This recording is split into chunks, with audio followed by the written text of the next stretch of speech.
everyone, so today I'm going to read Leprechauns and Irish Folklore.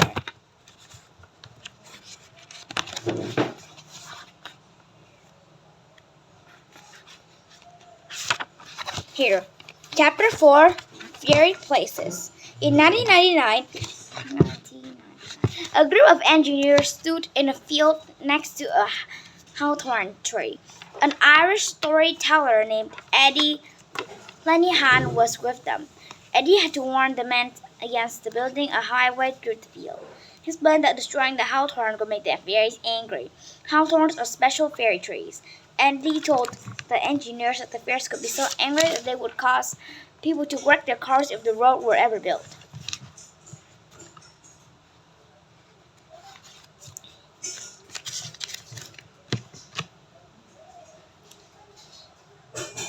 Eddie won the argument. The engineers changed their plans and built a highway around the field. The hawthorn was saved. There are many fairy places like this field in Ireland. Douglas Hyde once said that every tree, hill, and valley in Ireland has its own strange and wonderful tales. Trees and bushes. Fairy folklore about special trees can be traced back to beliefs in the ancient Celts. The Celts said certain places and certain trees were scared. The oak tree was their most scared tree. Celtic wise men called druids held many of their ceremonies in groves of oak trees. People used to say that fairy folks are in old oaks.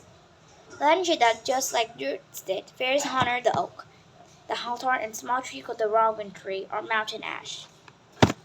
They often tied ribbons to the branches of these trees, hoping that the fairies would send them good luck. There was believed that anyone who harmed a special fairy tree was in big trouble.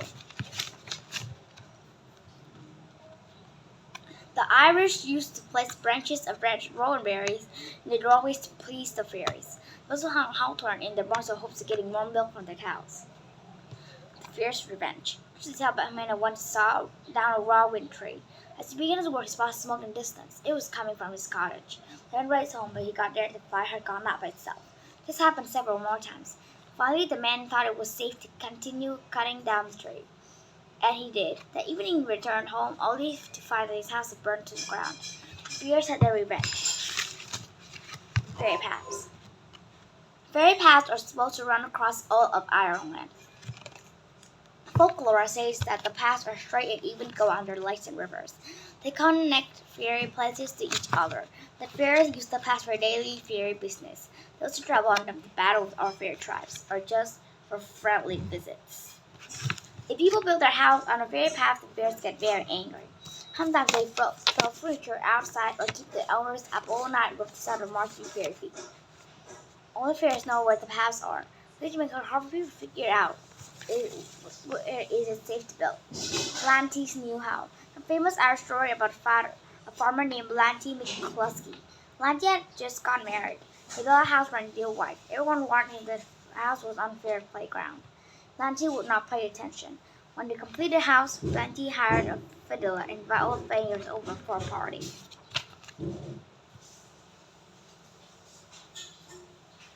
It began to get dark, and everyone was having done dancing and laughing. Suddenly, a crushing noise came from the top of Lanty's house, and suddenly wood was splintering and the top of the house was being torn apart. Everyone stopped and listened. They had been heard the sound of 1,000 little fairy voices straining and groaning as they were pushing on something. "Hurry up," one voice said. "Work hard, we have to have Lanty's house down by midnight." Lanty was stunned. Fairies were destroying his house. He told them he was sorry. He promised to pull down the house himself the next morning. The guests heard the sounds of the 1,000 pairs, little hands clapping and tiny voice shouting. The guests heard the sound of 1,000 pairs of little hands clapping and tiny voice shouting. "Bravo, Lanty! Build your house between the two thorn trees above the road." Then the fairies vanished into the night. Lanty did as he had promised. When he dug the foundation of the new house, he found that the fairies had left him a bit of gold as a special gift.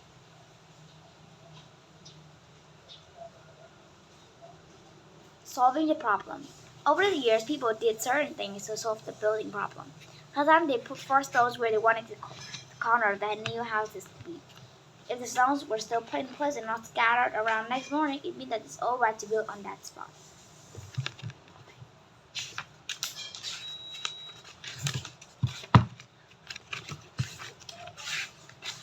Other people believe that if they threw the hat in the air, it was safe to put the house whenever the hat landed. If people did have their house on a fairy track, they would try to please the fairies. They put buckets of water out fairies to drink as they passed through, or they would cut off any part of the house that lay on the path. Since fairies travel in straight lines line up the front back doors so the fairies could troop in straight through the house. Fairy circles and forts. The south lived around forts called rafts. They piled up mounds of dirt or rocks around the raft for protection. The raft fell into ruins long ago. Today, the oldest of most of them circle stones where they once stood. Thousands of these old stones ring out for the Irish countryside. It is said that there are remains of over 3,000 rings of forts in Ireland. Folklore says that if fairies make their homes in hills under mountains, they guard these sites carefully. People would be wise to stay away. Stories that the magic sometimes happen at fairy ring forts. On moonlight nights, especially spring, the fairies are supposed to dance in circles. There are set miles of fairy tunnels running around the ruins of fairy kingdoms hidden deep inside. The past farmers were careful not to disturb rafts and crannogs. Legends say that if anyone trespassed on a fairy place, the fairy could cause them to have accident or get sick. The fairy might even turn them into animals like owls or rabbits. There's a rabbit under that bush. I bet it was once a mean farmer who destroyed a raft. Oh, Annie, that's just a story. Druids and special places. Fairy legends said the scared places may have come from the Druids. Druids trained for many years as priests, teachers, judges, and doctors. They believed that gods and goddesses lived in everything in nature. To them, every rock, huge plant, and animal had a living spirit in it. They called this spirit the other world. Druids honored natural things such as trees, plants, water, and certain hills. They claimed that the waterfalls were the door to the other world. They held ceremonies in oaks and ash groves. In rituals, the Druids often used branches as mistletoe or holly. They also thought that certain wells, streams, and lakes had powers to heal the sick. When Druids left little offerings to the gods and goddesses in hollow trees or behind rocks, just like gifts people often left for fairies. Chapter 5, Fairy Dancing and Music.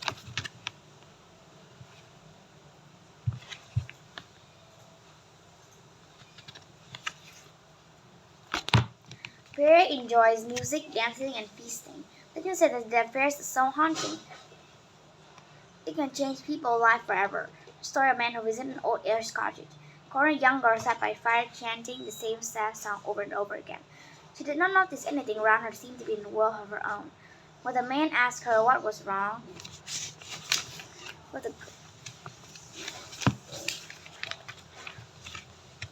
told that she had once heard a fairy harp. The soft music pulled her in her strands. The girl lost her family memory and could no longer hear any sound but a fairy harp. Because if the spell was broken, the girl would die.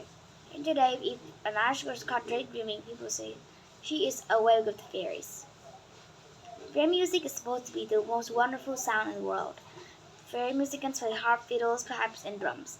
Sometimes the music is haunting and sweet. Other times it's lively, make the fairies dance until they wear out their tiny shoes.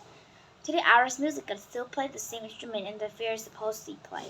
All over the ages, the Irish stories have been great music makers. There are stories that even the fairies love listening to Irish music. Sometimes they hit on the raft or listen to music at weddings and all celebrations. Every time they catch a glimpse of them dancing on the nearby hills. The Fairies and the Turlough Ó Carolan.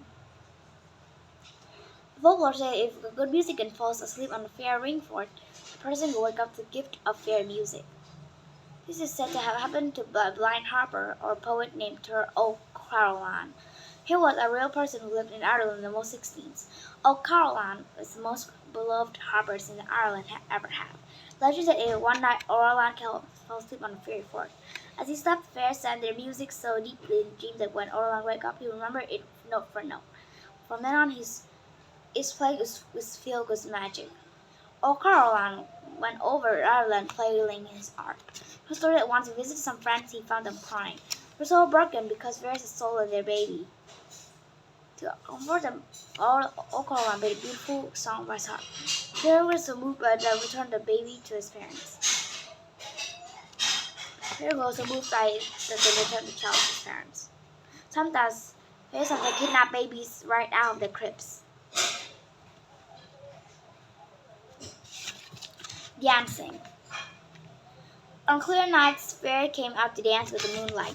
Most of the time, they danced in circles on the rocks. They were also said to dance under hawthorn trees and in ground grass circles called fairy rings. As the music fills the air, the fairies form a circle. They hold hands and began to dance. People who come across them are often drawn by the music. They cast a spell that makes them dance until they can hardly stand up. Even when they want to, the people cannot stop dancing. When the sun comes up, the fairies vanish. The poor people were so exhausted that they fell into the heap of the ground and sleep. The girl and the fairy dance. The story about a pretty girl who found herself dancing with the fairy prince. The music and dance were like a beautiful dream. A royal prince visited the girl to his fairy kingdom. A table awaited them from inside a place of gold and silver. The prince offered the girl a sip of wine from a golden goblet. Before she could take a drink, someone whispered, "Do not eat or drink. If you do, you will never return home." The girl became so frightened that she almost fainted.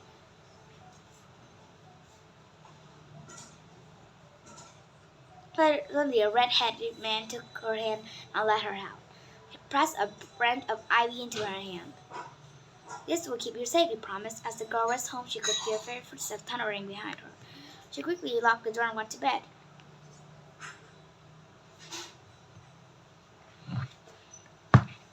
All through the night, tiny voices could be heard outside yelling, "Come back! Next time when you dance to our music on the hill, you'll stay with us forever and no one will hurt you." The girl held on the magic branch of ivy all night and woke up in her bed next day. The fairies never bothered her again, but when Mary's beautiful dance haunted her forever. Halloween. The ancient Celts set aside the first night of November to honor the dead. They knew that winter was coming and that the days would soon get shorter and darker. It was a gloomy time the Celts got ready to face the cold days ahead. They believed that November 1, the spirits of the dead rose from the grave and roamed the earth. We believed that ghosts, fairies, and witches came out on this scary night. To help the spirits to find their way in the dark, the Celts burned bonfires on the hill. According to legend, fairies celebrate November 1 in such the same way. Dullahan, Pukas, and all sorts of scary fairies are said to be on the lookout for victims that night. Today we celebrate Halloween at the same time of the year. A custom is root of ancient word of Celts. 6. Where are the fairies?